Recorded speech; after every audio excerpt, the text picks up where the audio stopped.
योगी जी ने उन लोगों के पोस्टर लगवाए तो इन्हीं के संरक्षणकर्ता जो है कोर्ट में पहुंच गए कि जी ये ऐसे कैसे हो गया। अब आप अपना घर बेचें, आप अपनी गाड़ी बेचें, अपनी किडनी बेचें, अपने अब्बा की किडनी बेचें, आपको बेचनी पड़ेगी। प्रदेश को फूकेंगे, उसकी सजा तो मिलेगी, परंतु जो नुकसान आप लोग करेंगे उसकी भरपाई आपको करनी पड़ेगी। इन लोगों को दुबई से लेकर टर्की से फंड आया तो उन्हीं अल्लाह मियाँ से वो शाहीन बाग वाले आंदोलनकारी थोड़ा सा कर लें, उनसे अपनी गुहार लगा लें, उनके यहाँ जाके सजदा कर लें, ताकि इस देश के चलो और गरीब नहीं, उसी संप्रदाय के गरीब लोगों को जो है रोज बिरयानी और 500 का नोट मिल जाए। आम आदमी पार्टी का पार्षद जिसकी कॉल डिटेल से खुलासा हुआ है कि उसने उस दंगों के वक्त कई बार संजय सिंह से जो है बातचीत करी है, ऐसे गुंडों को उल्टा लटका के 3rd डिग्री दे देनी चाहिए, फिर इनकी अकल ठिकाने आएगी। आज देश की जनता की आंख में धूल झोंक कर ये लोग जो है यहाँ आज करोड़ों रुपए की दलाली से राज्यसभा के सांसद बने बैठे हैं। आज उसी प्रशांत भूषण को बचाने के लिए सुप्रीम कोर्ट के लगभग 13 या 14 सेवानिवृत्त जज और लगभग 300-400 वकीलों ने एक सिग्नेचर कैंपेन चलाया है। 10 जनपद वाली अम्मा का जो स्लीपर सेल है वो एक्टिवेट हो चुका है। देश की आर्थिक राजधानी में एक 33 साल के उभरते हुए कलाकार को मार दिया जाता है। उसी प्रदेश का मुख्यमंत्री उस हत्या को ढकने के लिए आज 60 दिन तक मुंबई पुलिस ने एक FIR दर्ज नहीं करी है। आज उसके परिवार को न्याय नहीं मिल रहा है। तो आप फर्ज कीजिए कि इस देश में आम आदमी को कहां से न्याय मिलेगा। अकरम हुसैन ने असम में एक पेंटिंग बनाई और उस पेंटिंग में क्या दिखाया, भगवान श्री कृष्ण को बियर बार में दिखाया अर्धनग्न युवतियों के बीच में। तख्त उछाले जाएंगे, बुत गिराए जाएंगे और नाम रहेगा अल्लाह का। ये क्या अल्लाह वर्सेस नॉन अल्लाह की लड़ाई थी क्या शाहीन बाग की? मेरा संप्रदाय मंदिरों के अंदर भी जुमे की नमाजें करवाता है। मुझे एक उदाहरण दिखा दो कि कोई मस्जिद के अंदर जो है राम भगवत का पाठ कराए, कि राम कथा का पाठ कराए। दोस्तों नमस्कार, आज हम बात करेंगे उत्तर प्रदेश की। उत्तर प्रदेश के मुख्यमंत्री पूरी दुनिया में चर्चित हैं और उनके कानून भी बड़े चर्चित हैं। जैसा कि उत्तर प्रदेश के अंदर जो पोस्टर लगाए थे रिकवरी के, वो मॉडल कहीं ना कहीं US में भी देखने को मिला था। आज सबसे बड़ा मॉडल तैयार किया जा रहा है कि उसके एक्ट बना दिया गया है, ट्रिब्यूनल एक्ट है। पैसा वसूल किया जाएगा, घर बेच करके, दुकान बेच करके, अपनी जो भी चीज़ें हैं वो बेच करके पैसा जमा करना पड़ेगा अगर आपने सरकारी संपत्ति या फिर किसी और की संपत्ति को नुकसान पहुंचाया है। तो आज इस विशेष चर्चा पे हमारे साथ वेश शर्मा जी कैसे देखते हैं कि जो आज जो ट्रिब्यूनल एक्ट का जो एक प्रावधान था वो कंप्लीट हो चुका है। अब जो भी सरकारी संपत्ति हो या फिर आम पब्लिक की कोई भी संपत्ति होगी, वो अगर गुहार लगाएगा कि मेरी संपत्ति का इतना नुकसान हुआ है तो हर हालत में देना पड़ेगा उतना उसका हर्जाना। देखिए, ये इस देश के अर्बन नक्सल्स, इस देश का वामपंथी लुटियन मीडिया और ये जो 5 स्टार कमरों में बैठकर एक नैरेटिव सेट करने वाले जो प्रोपेगेंडिस्ट हैं, इन लोगों के लिए ये बहुत बड़ा शॉकिंग एलिमेंट है। जब 2017 में योगी जी के हाथ में प्रदेश की कमान दी गई थी तो इस देश के अंदर जो है एक बहुत बड़ा नैरेटिव सेट करने की कोशिश की गई थी कि एक हिंदूवादी सोच का आदमी जो है कैसे इस देश में जो है सबसे बड़े प्रदेश का जो है मुखिया हो सकता है, और चलो हो भी गया तो वो कैसे जो है एडमिनिस्ट्रेशन को संभालेगा करके इस देश के मीडिया में जो बहुत बड़ा एक चर्चा का विषय था, एक उनके खिलाफ एक एजेंडा चलाने का भरसक प्रयास किया गया। पर पिछले 3 सालों में योगी आदित्यनाथ जी ने एज अ एडमिनिस्ट्रेटर भारत में ही नहीं पूरे विश्व में अपने एडमिनिस्ट्रेशन का लोहा मनवा दिया। आज यही उत्तर प्रदेश, जो प्रदेश क्षेत्रफल के हिसाब से देश का सबसे बड़ा प्रदेश है, जहां तमाम प्रकार की सरकारें रही, यहाँ पे गैर भाजपाई सरकार रही, और कैसे प्रदेश जो है सांप्रदायिकता की आग में जो है झुलसता रहता था और एक संप्रदाय विशेष के लोगों को जो है तुष्टीकरण की राजनीति के तहत जो है हमेशा जो है प्रोटेक्ट किया जाता था। परंतु योगी जी के आने के बाद सबसे पहले तो जो एक गुंडागर्दी का जो इस प्रदेश में राज था, उन्होंने जो है उस पूरी गुंडागर्दी को ख़त्म करने का जो है काम किया। उन्होंने लॉ को इंटैक्ट किया, लॉ एंड ऑर्डर को इतना सख्त कर दिया कि प्रदेश के अंदर जो अपने आप को बाहुबली बताते थे वो लोग गले में तख्तियां टांग कर जो है चौकियों के अंदर सरेंडर करते थे। देश के अंदर कुछ लोगों ने इस देश को जलाने का प्रयास किया और उसी की पुनरावृत्ति उत्तर प्रदेश के लखनऊ, कानपुर और तमाम जगहों पर करने की कोशिश की गई।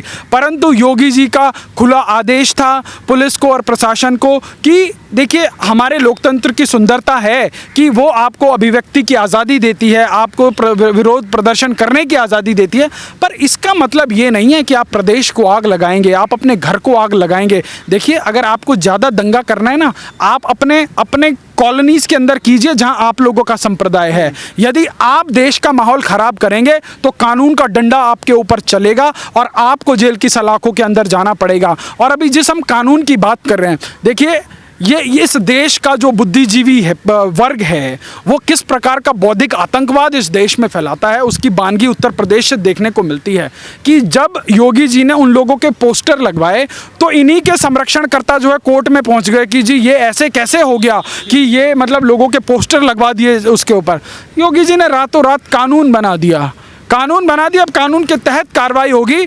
अब आप अपना घर बेचें, आप अपनी गाड़ी बेचें, अपनी किडनी बेचें, अपने अब्बा की किडनी बेचें, आपको बेचनी पड़ेगी। और अगर आपके अंदर इतना जोश है कि आप प्रदेश को फूकेंगे तो अब प्रदेश को फूकेंगे, उसकी सज़ा तो मिलेगी, परंतु जो नुकसान आप लोग करेंगे उसकी भरपाई आपको करनी पड़ेगी। आज इसका उदाहरण अमेरिका के अंदर ब्लैक लाइव्स मैटर करके जो है एक आंदोलन चलाया। और ये कैसा आंदोलन है भाई कि आप मॉल्स, दुकानें, शोरूम जो है फूक रहे हैं। और उसके बाद वहां पर भी ट्रंप की सरकार ने इसी प्रकार का जो है लोगों के जो दंगाई थे उन लोगों के पोस्टर्स लगाए। अभी बेंगलोर के अंदर जो है दंगाइयों ने दंगा मचाया, सारे दंगाई एक संप्रदाय विशेष के थे। और आज कर्नाटक की सरकार भी वही करने जा रही है। देखिए, जहर को जहर मारता है और ये लोग, ये जहरीले कीड़े हैं। इन लोगों को ना देश से मतलब है, ना समाज से मतलब है, ना देश के कानून से मतलब है। इन लोगों को देश का कानून सिर्फ और सिर्फ तब याद आता है जब इनके ऊपर कानून का जो है चाबुक चलना शुरू होता है। अच्छा बेजी, सबसे बड़ी बात यहाँ पर अगर हम करें कि दिल्ली से ये ज्वलनशील मुद्दा बना था और उसके बाद जगह जगह इसका प्रायोजित ढंग से ये सारा काम किया गया था। आज दिल्ली के अंदर जो मई के अंदर जो गिरफ्तार किए गए थे यूएपीए के एक्ट के अंदर, आज उन्होंने दिल्ली पुलिस के सामने कबूल किया है कि हम तो भारत को इस्लामिक राष्ट्र बनाने की साजिश में थे। और जामिया इस्लामिया में जो बसेस के ऊपर आरोप संजय सिंह ने भी लगाया था, आम आदमी के तमाम नेताओं ने ये लगाया था कि ये पुलिस जला रही है बसों को, तो आज उन्होंने कबूल भी कर लिया है कि हाँ, ये मैं ही था और मैंने ही ये गांधी की जो यात्रा थी उसके आड़ में ये सारा खेल खेला गया था। सुशील जी, 2014 से पहले हम लोग कमोबेश आंशिक रूप से इस्लामिक राष्ट्र की ओर अग्रसर हो रहे थे। भगवान का करिश्मा है कि इस देश में सत्ता परिवर्तन हुआ और सत्ता परिवर्तन इस तरीके से हुआ कि आप समझिए कि यदि किसी घर के अंदर दीमक लग जाए और जब उसकी पूरी प्रक्रिया में जब दवा डाली जाए दीमक मारने की, तो कैसे कीड़े बिलबिलाकर निकलते हैं। आज 2014 के बाद यही हो रहा है। इस देश में एक संप्रदाय को कंधे पर बिठाकर नचाने का जो सांप्रदायिक नाच इस देश में चल रहा था, जो तुष्टीकरण का जो एक बहुत बड़ा नशा इस देश के कुछ राजनेताओं को हो गया था, इन लोगों को दुबई से लेकर टर्की से फंड आया। आप बताइए, शाहीन बाग के अंदर आंदोलन हो रहा है, हजारों की संख्या में लोग इकट्ठे हो रहे हैं। जब पूछा जा रहा है कि भैया तुम्हें पैसा कौन दे रहा है, तो लोग क्या बोलते हैं, सब अल्लाह के करम से हो रहा है। रात को कोई पैसा छोड़ जाता है, डेग में बिरयानी छोड़ जाता है और हम लोग जो है भैया पूरे देश को दीजिए अल्लाह मियाँ। अगर ऐसा ही हो रहा है तो देश में 130 करोड़ लोगों की जनसंख्या है, करोड़ों गरीब लोग हैं, बेचारों को खाने को मिल नहीं रहा है। तो उन्हीं अल्लाह मियाँ से वो शाहीन बाग वाले आंदोलनकारी थोड़ा सा कर लें, उनसे अपनी गुहार लगा लें, उनके यहाँ जाके सजदा कर लें, ताकि इस देश के चलो और गरीब नहीं, उसी संप्रदाय के गरीब लोगों को जो है रोज़ बिरयानी और 500 का नोट मिल जाए। तो क्या इस देश की जो न्यायपालिकाएं हैं, जो दही हांडी से लेकर जल्लीकट्टू पर स्वतः संज्ञान लेती हैं, तो ऐसे छिछोरे जनप्रतिनिधियों के ऊपर क्या संज्ञान नहीं ले सकती है? आज आम आदमी पार्टी का पार्षद जिसकी कॉल डिटेल से खुलासा हुआ है कि उसने उस दंगों के वक्त कई बार संजय सिंह से जो है बातचीत करी है, तो क्या संजय सिंह के ऊपर बिना वारंट के गिरफ्तारी नहीं होनी चाहिए?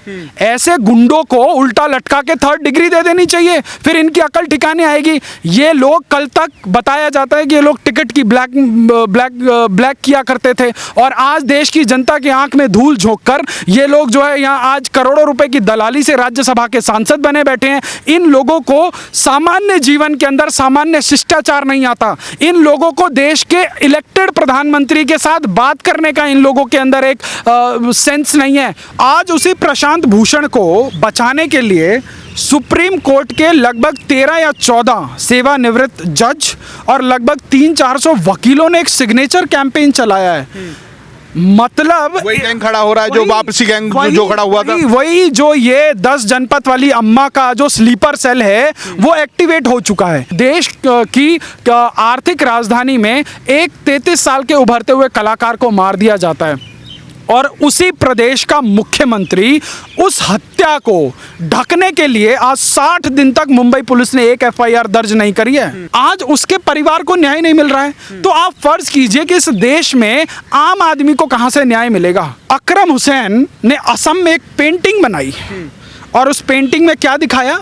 भगवान श्री कृष्ण को बियर बार में दिखाया अर्धनग्न युवतियों के बीच में। हमारा बहुसंख्यक समाज है ना, उसके अंदर एक समस्या है कि जब तक आग उसके घर में नहीं लग जाती तब तक वो कहता पड़ोसी मरता है तो मरने दे। तख्त उछाले जाएंगे, बुत गिराए जाएंगे, और नाम रहेगा अल्लाह का। ये क्या अल्लाह वर्सेस नॉन अल्लाह की लड़ाई थी क्या शाहीन बाग की? मेरा संप्रदाय मंदिरों के अंदर भी जुमे की नमाजें करवाता है। मुझे एक उदाहरण दिखा दो कि कोई मस्जिद के अंदर जो है राम भगवत का पाठ कराए, कि राम कथा का पाठ कराए। अरे भैया, कब तक एक तरफा गाड़ी चलेगी? कब तक वन साइडेड ट्रैफिक चलेगा? कब तक एक ही संप्रदाय इस देश के अंदर शांति की ठेकेदारी करेगा?